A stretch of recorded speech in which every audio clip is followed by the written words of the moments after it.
মধ্যে দ্বিতীয় পর্বে বন্দি বিনিময় সম্পন্ন। 4 ইসরায়েলি বন্দির বদলে 200 ফিলিস্তিনি বন্দি বিনিময়। 4 মহিলা ইসরায়েলি সৈন্যকে মুক্তি দিল হামাস, বিনিময়ে 200 ফিলিস্তিনি বন্দির মুক্তি। প্রথম দফায় 3 ইসরায়েলিকে মুক্তি দিয়ে 90 জন ফিলিস্তিনিকে হাতে পেয়েছিল হামাস। এবার দ্বিতীয় দফায় ইসরায়েলি একের সমান ফিলিস্তিনি 50, 4 মহিলা সৈন্যের মুক্তির বিনিময়ে 200 ফিলিস্তিনি। মুক্তির আনন্দ উল্লাস তেল আবিব ও গাজায়। আপনজনদের মুক্তি প্রত্যক্ষ করার পর আনন্দের ঢেউ আছড়ে পড়ে তেল আবিবে। হামাসের জিম্মায় এখনো রয়েছেন এক ইসরায়েলি মহিলা সৈন্য। পরবর্তী বন্দি বিনিময় পর্বে মুক্তি পেতে পারেন তিনি।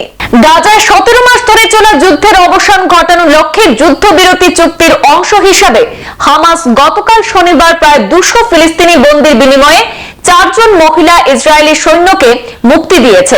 এই 4 জন ইসরায়েলি মুক্তিপ্রাপ্ত মহিলা সৈন্যরা যথাক্রমে কারিনা এরিফ, ডেনিয়েলা গিলবোয়া, নামা লেভি এবং লিডি আলবাগ। গাজায় আনুষ্ঠানিকভাবে রেড ক্রসের কাছে তাদেরকে হস্তান্তর করা হয়েছে।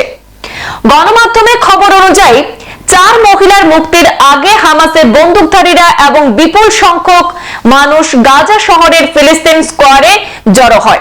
মহিলাদের একটি ফিলিস্তিনি গাড়ি থেকে বের করে মঞ্চে নিয়ে আসা হয়। তারা হাসি মুখে জনতার দিকে হাত নাড়েন। তারপর তারা রেড ক্রসের গাড়িতে উঠে পড়ে। এদিকে 4 জন বন্দীকে গাজায় রেড ক্রসের কাছে হস্তান্তর করার সাথে সাথে তেল আবিব স্কোয়ারে সেখানে উল্লাস ছড়িয়ে পড়ে, যেখানে বন্দীদের পরিবার এবং বন্ধুরা জড়ো হয়েছিলেন। গণমাধ্যমের প্রতিবেদন অনুযায়ী 4 জনের মুক্তির বড় পর্দায় সরাসরি দেখানো হয়েছিল এবং তেল আবিবের লোকদের কাঁদতে, হাসতে এবং একে অপরকে আলিঙ্গন করতে দেখা গেছে আনন্দে। উল্লেখ্য, ইসরায়েলের যুদ্ধবিরতির প্রথম পর্যায়ে গাজায় আটক প্রতিটি ইসরায়েলি সৈন্যের বিনিময়ে 50 জন ফিলিস্তিনি বন্দী এবং অন্য কোন মহিলা বন্দীর বিনিময়ে 30 জন বন্দীকে মুক্তি দিতে সম্মত হয়েছে। গত রবিবার থেকে যুদ্ধবিরতি কার্যকর হওয়ার পর এটি দ্বিতীয় বন্দি বিনিময় পর্ব সম্পন্ন হয়। প্রথম বন্দি বিনিময়ে 3 জন মহিলা ইসরায়েলি জিম্মি এবং 90 জন ফিলিস্তিনি বন্দীকে মুক্তি দেওয়া হয়েছিল। আর আজ 4 জন মহিলা সৈন্য মুক্তির সাথে সাথে 200 জন ফিলিস্তিনি বন্দীকে মুক্তি দেওয়া হয়েছে। সংবাদ এ পর্যন্ত, ফিরছি পরবর্তী নানা আপডেট নিয়ে, সাথে থাকুন।